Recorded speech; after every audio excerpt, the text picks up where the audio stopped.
ನಮಸ್ಕಾರ ಸ್ನೇಹಿತರೆ, ನಿಮ್ಮ ಮನಸ್ಸು ಎಷ್ಟು ಪ್ರಶಾಂತವಾಗಿರುತ್ತೋ ಅಷ್ಟೇ ಸುಂದರ ಮತ್ತು ನೆಮ್ಮದಿಯಾಗಿ ನಿಮ್ಮ ಜೀವನವನ್ನು ಇರುತ್ತೆ. ನಾವು ಯಾಕೆ ಈ ಮಾತು ಹೇಳುತ್ತಿದ್ದೀನಿ ಅಂದರೆ, ನಿಮ್ಮ ಮನಸ್ಸು ಮತ್ತು ನಿಮ್ಮ ಮನಸ್ಸಿನಿಂದ ಬರುವ ಆಲೋಚನೆಗಳು ನಿಮ್ಮ ಜೀವನದಲ್ಲಿ ತುಂಬಾ ಮುಖ್ಯವಾದ ಪಾತ್ರವನ್ನು ವಹಿಸುತ್ತದೆ.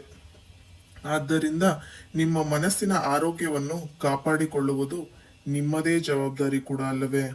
ಸ್ನೇಹಿತರೆ, ಜೀವನದಲ್ಲಿ ಯಾರೋ ದುಡ್ಡು ಮಾಡುತ್ತಿದ್ದಾರೆ ಎಂದಾಗಲಿ, ಅಯ್ಯೋ ಶ್ರೀಮಂತರು ಮತ್ತು ಅವರು ಹಾಗಿದ್ದಾರೆ, ಅವರು ಹೀಗಿದ್ದಾರೆ ಎಂದು ಯೋಚನೆಗಳನ್ನು ಬರಲು ನಿಮ್ಮ ಮನಸ್ಸಿಗೆ ಬಿಡಬೇಡಿ.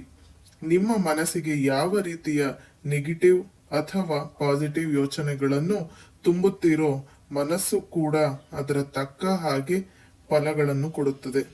ನಿಮ್ಮ ಬಗ್ಗೆ, ನೀವು ಮಾಡುವ ಕೆಲಸಗಳ ಬಗ್ಗೆ ಖುಷಿಪಡಿ ಸ್ನೇಹಿತರೆ. ಜೀವನದಲ್ಲಿ ನಿಮ್ಮ ಮನಸ್ಸು ಹಿಡಿತದಲ್ಲಿ ಇಲ್ಲವಾದಲ್ಲಿ ಬಹಳಷ್ಟು ನೋವು ಕಷ್ಟಗಳನ್ನು ಅನುಭವಿಸಬೇಕಾಗುತ್ತದೆ. ಹಾಗಾಗಿ ನಿಮ್ಮ ಮನಸ್ಸು ಹಿಡಿತದಲ್ಲಿಡಲು ನಿಮ್ಮ ಆಲೋಚನೆಗಳು ಕೂಡ ಒಳ್ಳೆಯ ರೀತಿಯಲ್ಲಿರಲಿ ಸ್ನೇಹಿತರೆ.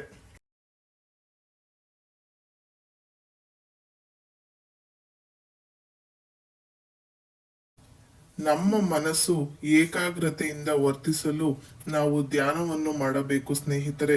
ಇದು ಅತ್ಯುತ್ತಮವಾದ ಒಂದು ಮನಸ್ಸಿನ ಆರೋಗ್ಯವನ್ನು ಕಾಪಾಡಿಕೊಳ್ಳಲು ಒಂದು ದಾರಿಯಾಗಿದೆ ಸ್ನೇಹಿತರೆ. ನಾವು ದುಡಿಯುವ ದುಡ್ಡನ್ನಾಗಲಿ, ಯಾವ ಸಂಪಾದಿಸಿದ ಆಸ್ತಿಯನ್ನಾಗಲಿ ಎಷ್ಟು ಬೇಕೋ ಅಷ್ಟರ ಮಟ್ಟಿಗೆ ನಾವು ಅದನ್ನ